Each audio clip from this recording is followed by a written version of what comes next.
Saya berarti bahwa hidup itu harus punya arti dan manfaat untuk orang lain. Jadi waktu itu saya ya biasa, saya kira banyak prajurit mengalami seperti itu, tapi bagi saya waktu itu saya ambil kesimpulan bahwa tidak mungkin saya selamat karena pasukan sudah dikepung, peluru sudah hampir habis. Ya mau diapakan?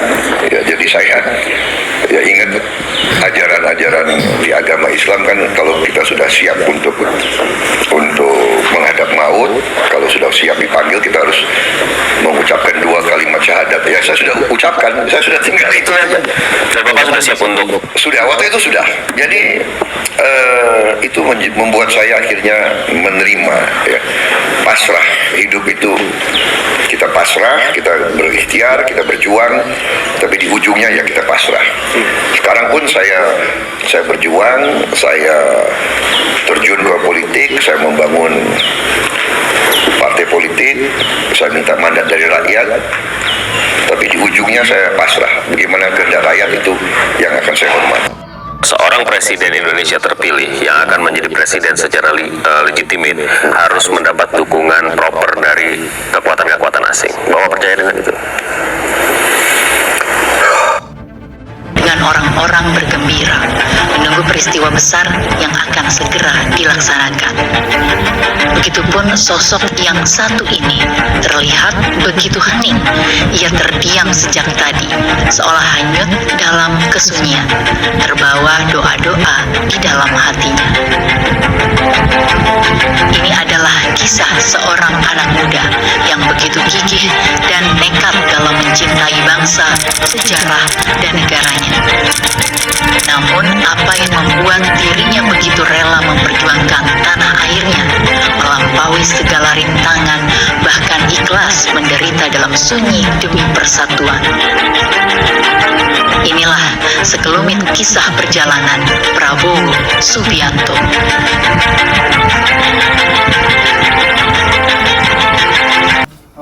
Prabowo kecil lahir dari keluarga yang mapan, bahkan berkecukupan dan tidak kekurangan. Semua ini berkat sepak terjang Sang Eyang yang bukan orang sembarangan dalam sejarah bangsa ini. Ia adalah Margono Djoyo Hadikusumo. Margono Djoyo Hadikusumo berperan aktif dalam mempersiapkan kemerdekaan Indonesia. Cerita-cerita perjuangannya ini turun menjadi kisah kepahlawanan yang sering didengarkan oleh Prabowo kecil. Lewat cerita dan pengalaman Sang Eyanglah, nilai-nilai kepahlawanan mulai ditanamkan kepada Prabowo melalui berbagai cara. Salah satunya melalui pertunjukan wayang. Cerita-cerita wayang mengajarkannya tentang kesetiaan, kepahlawanan, kepemimpinan. Begitu juga cerita tentang kedua pamannya. Memang, siapa kedua pamannya?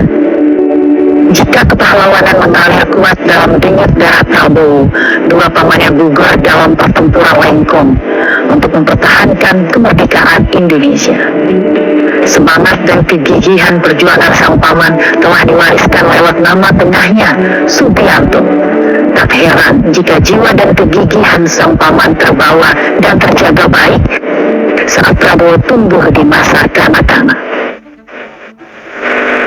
Sebagai seorang anak, Prabowo harus meninggalkan Indonesia mengikuti ayahnya. Ayah Prabowo juga seorang tokoh yang disegani dan dihormati. Ia adalah seorang begawan ekonomi Indonesia, yakni Sumitro Djoyo Hadikusumo. Sebagai seorang ekonom yang diandalkan negara pada saat itu, ayah Prabowo harus berpindah-pindah dari satu negara ke negara lainnya. Tentu ini menjadi tantangan bagi Prabowo di usia anak-anak, karena benih-benih nasionalisme baru tersemai dan belum tumbuh. Namun di luar negeri, Prabowo menikmati masa kanak-kanak yang penuh warna. Sejak dulu, Prabowo mudah memperhatikan hal-hal detail dan menyukai permainan yang membutuhkan keahlian strategi. Dibesarkan dalam keluarga intelektual menjadikan Prabowo tumbuh menjadi lebih kritis dan pesat berkembang. Namun ia tetap menjaga kesantunan ala orang timur seperti yang diajarkan orang tuanya. Ketika kecil, kami sering bermain koboi dan Indian. Ia juga serius saat bermain tentara, mengoreksi cara baris, cara pegang senjata, dan memberi contoh di depan. Ia sangat tertarik dengan dunia militer. Pernah suatu saat kami berkelahi, dia saya tonjok, namun dia diam saja. Rupanya ia dididik untuk tidak memukul perempuan. Walaupun demikian, hidup di luar negeri sebagai anak Indonesia tidaklah mudah. Prabowo tak jarang diterpa berbagai cemoohan hanya karena ia warga minoritas. Apakah ini lantas membuatnya menjadi lemah? Ternyata Prabowo malah menjadi semakin tangguh. Rasa nasionalismenya semakin tumbuh. Ia berhasil menyesuaikan diri dan bergaul dengan luas. Ia juga mampu mengikuti pelajaran di sekolah-sekolah internasional karena otaknya yang cemerlang. Ketika sekolah di Swiss, Prabowo menunjukkan jiwa leadership dengan mengambil prakarsa dalam penyusunan anggaran student senat padahal masih junior. Ibu Dora telah membesarkan anak-anaknya dengan sangat disiplin.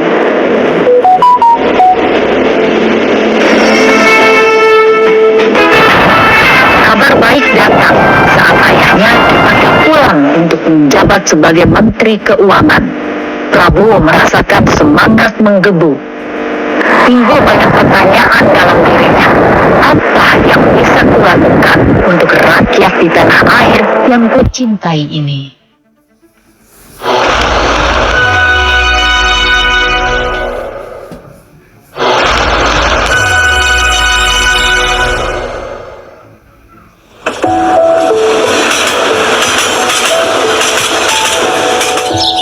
Setelah kembali ke tanah air, Prabowo muda gemar berjalan-jalan menjelajahi Pulau Jawa. Dari sinilah Prabowo mulai melihat dan menjadi saksi langsung kondisi rakyat sesungguhnya. Kondisi tanah air tak seindah dalam bayangannya.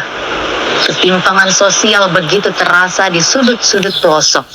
Lalu berkat keluasannya pun Prabowo muda tidak sulit bergaul dengan beberapa aktivis mahasiswa.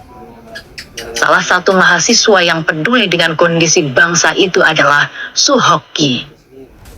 Lewat obrolannya dengan Gi, Prabowo mencoba mewujudkan mimpi atas kegelisahan hatinya dengan membuat sebuah lembaga swadaya masyarakat bernama Lembaga Pembangunan Indonesia yang ia adopsi dari Peace Corps saat berada di Amerika Serikat. Namun apa daya, di tengah perjalanan lembaga ini tidak berkembang seperti yang diharapkan. Meskipun demikian, Prabowo tak lantas putus asa. Ia terus mencari jalan lain untuk mewujudkan kecintaannya pada bangsa dan tanah airnya.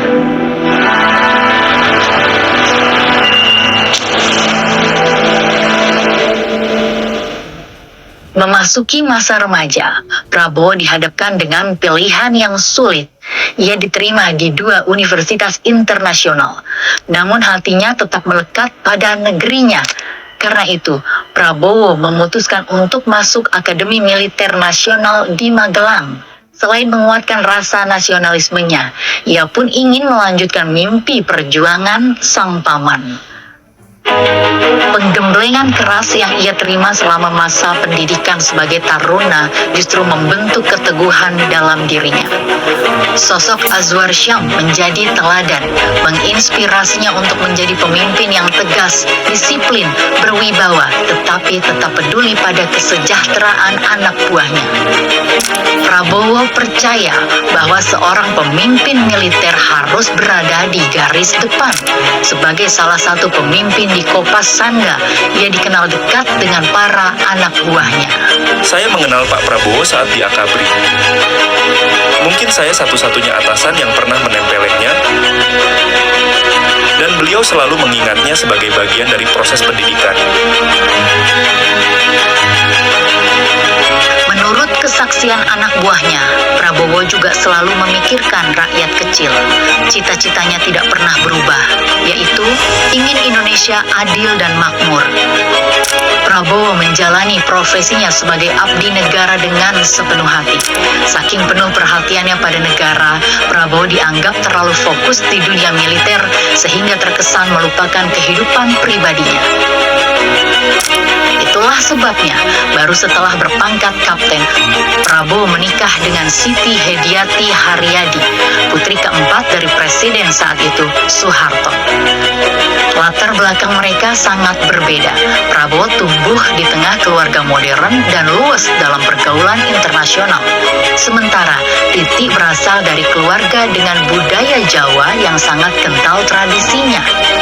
Meski begitu, mereka mampu beradaptasi. Pada tahun 1984, mereka dikaruniai seorang anak lelaki. Sungguh sebuah awal perjalanan masa dewasa yang menyenangkan. Setelah membangun keluarga, Prabowo semakin cemerlang dalam karir militernya. Berbagai posisi dan jabatan penting pernah ia pegang. Ia berhasil memimpin beberapa operasi militer. Di sini Prabowo mendapat julukan 08 dari Satuan Anti Teror. Belum lama dilantik sebagai Brigadir Jenderal pada 8 Desember 1995, Prabowo langsung membawa pasukannya ke Mapenduma untuk menyelamatkan Sandra. Tak hanya menyelamatkan Sandra, Prabowo juga memimpin ekspedisi Kopassus yang bekerja sama dengan beberapa lembaga lain untuk menaklukkan gunung tertinggi di dunia. Sungguh sebuah pengalaman yang luar biasa. Namun di tengah karir dan kehidupan yang baru berjalan, Prabowo dipaksa menghadapi pilihan yang sangat berat. Indonesia mengalami pergolakan politik yang memaksa Prabowo terseret dalam pusarannya. Sungguh sebuah ujian dan masa-masa terberat bagi Prabowo. Ujian ini menghadapkan Prabowo pada puluhan persilangan pilihan yang sangat berat. Apa yang harus dia putuskan? Kesetiaan kepada atasannya, presidennya, kepada keluarganya, istri, kepada bawahan dan pasukannya, kepada negara, atau kepada rakyat Indonesia. Mana yang harus dipilih?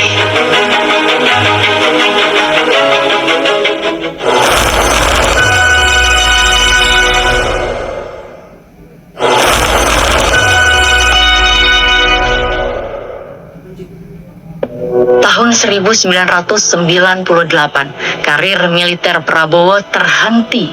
Dengan hati yang berat, Prabowo harus merelakan apa yang sudah ia bangun selama ini, termasuk karirnya yang harus disudahi. Tak diam dalam keterpurukan, Prabowo memutuskan untuk pergi ke Yordania. Itu adalah negara tempat tinggal sahabatnya Pangeran Abdullah yang mengundang dan menyambut Prabowo layaknya seorang jenderal yang pulang dari medan laga. Jauh di negeri orang, hatinya gamang dan terus menerawang memikirkan Indonesia. Prabowo teringat pada pesan ayahnya agar tetap bersama adiknya Hashim untuk saling menjaga dan saling menguatkan. Usai dari kehidupan militer, Prabowo mulai membangun usaha bersama sang adik Hashim Joyo Hadikusumo. Perlahan usahanya pun tumbuh dan berjalan. Namun begitulah Prabowo. Walaupun usaha dan bisnisnya terus membaik dan menanjak, Prabowo tetap memikirkan Indonesia, negaranya, bangsanya, terutama pasukan dan bawahannya dulu. Nampaknya memang rasa cinta dan perhatian Prabowo kepada masyarakat Indonesia tak bisa lepas.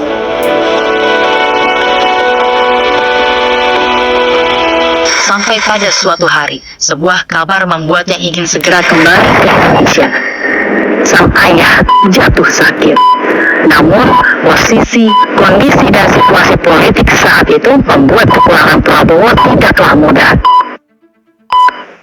Segala upaya dilakukan agar ia dapat pulang dan menjejakkan kakinya kembali di tanah yang ia cintai. Namun, bagaimana kisah dan upaya Prabowo untuk pulang?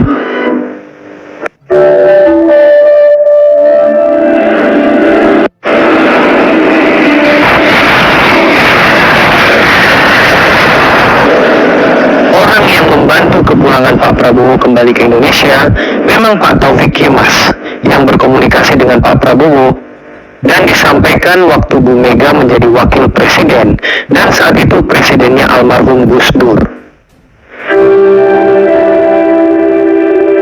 Perjalanan panjang seorang Prabowo yang begitu besar keinginannya membantu rakyat serta memajukan bangsa dan negara sungguh sebuah mimpi besar yang masih gelap ujungnya dan tidaklah mudah. Prabowo yang hanya ingin kembali ke tanah airnya juga menghadapi begitu banyak kesulitan. Namun atas kesaksian lain beberapa tokoh bangsa terhadap Prabowo, akhirnya Prabowo berhasil pulang kembali ke tanah air pada awal tahun 2000. Sayangnya tak lama kemudian pada tahun 2001, ayahandanya Pak Sumitro Joyo Hadikusumo meninggal dunia di usia 81 tahun. Sungguh itu menjadi tahun-tahun yang berat bagi seorang Prabowo. Ujian demi ujian datang menghadang silih berganti, namun Prabowo tetap tegar dan pantang menyerah pada mimpi dan cita-citanya, yakni berbakti pada negeri dan turun membantu meringankan beban rakyat. Setelah merasakan sendiri turbulensi, gejolak, bahkan friksi politik, Prabowo menyadari satu hal penting, cara dan langkah yang pasti untuk secara nyata membantu negara dan bangsa adalah dengan terjun ke politik praktis. Ia pun memutuskan untuk mendirikan sebuah partai, yaitu Partai Gerakan Indonesia Raya atau Gerindra pada tahun 2008.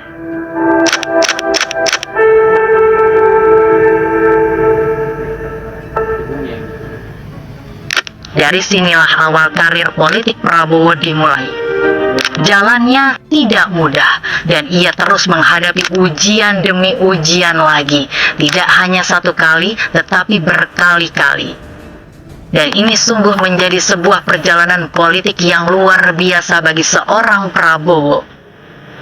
Sampai pada satu saat, Prabowo harus dihadapkan lagi dengan ujian politik yang berat, yakni harus bersaing dengan kandidat terkuat, seorang lawan yang dulunya adalah kawan dan mantan orang yang ia dukung dalam kontestasi pemilihan kepala daerah DKI Jakarta, yaitu Joko Widodo atau Jokowi.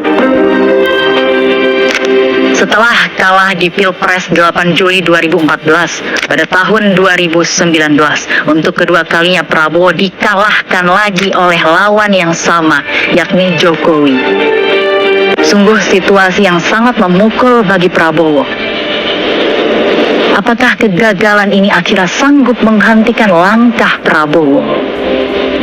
Pada suatu hari Sabtu di stasiun MRT Lebak Bulus, Prabowo meringankan kakinya untuk bertatap muka langsung dengan Jokowi.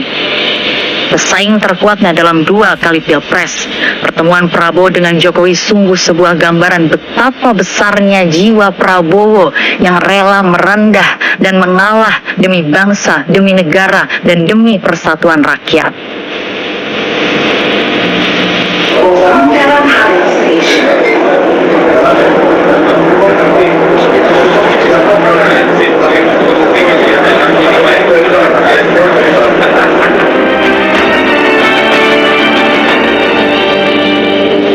Lantas Prabowo menyadari bahwa membantu dan memajukan rakyat Indonesia tidak harus selalu dengan cara menjadi pemimpin tertinggi. Baginya keutuhan bangsa lebih penting di atas kepentingan golongan. Ia menerima tawaran rekonsiliasi dari Jokowi. Itulah yang membuat Prabowo menerima jabatan sebagai Menteri Pertahanan Republik Indonesia.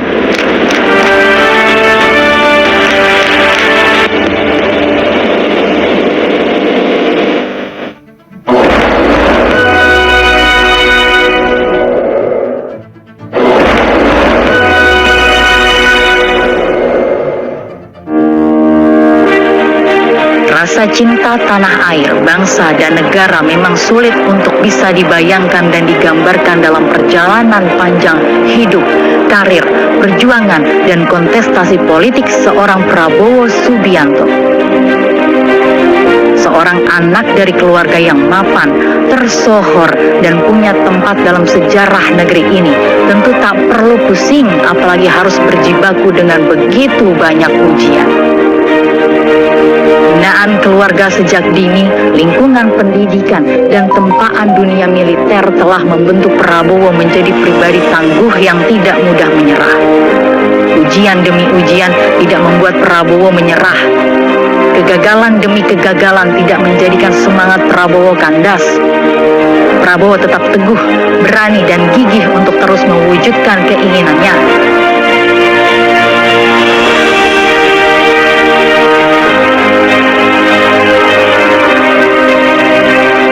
Membantu rakyat dan memajukan bangsa.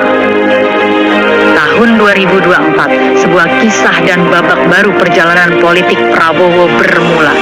Bersama putra sulung Jokowi, Gibran Raka Buming Raka, Prabowo mengusung sebuah gagasan yang